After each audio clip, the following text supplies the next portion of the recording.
How much wrapping paper do you need to cover a gift box? Today we'll learn how to find the surface area of prisms and cylinders. Surface area means the total area of all the faces of a solid shape. Think of it as the area of paper needed to wrap it completely. A prism has two identical end faces and rectangular sides. To find surface area, we add the areas of all faces together. A cylinder has two circular ends and one curved surface. The curved part flattens into a rectangle whose length equals the circle's circumference.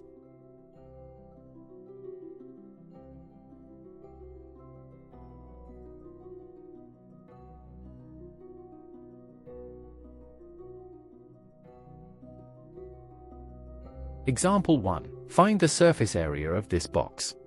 Top and bottom, 5 times 3 equals 15 square centimeters each. Front and back, 5 times 4 equals 20 square centimeters each. Front and back, 5 times 4 equals 20 square centimeters each.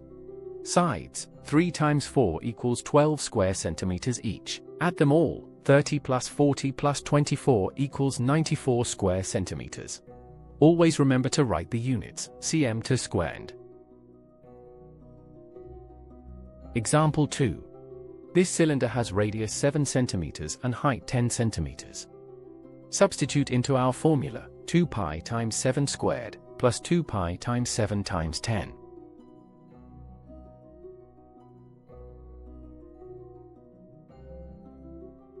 This gives 98 pi plus 140 pi equals 238 pi.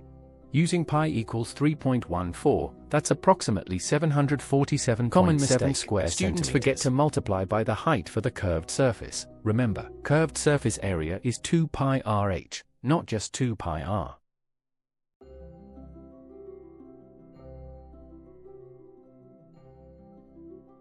Memory aid. For prisms, think 6 faces for a box. For cylinders, remember 2 circles plus the wraparound. Always double-check your Ovasaabi for more mathematics lessons. Visit ovasaabi.com to practice more questions and master this topic.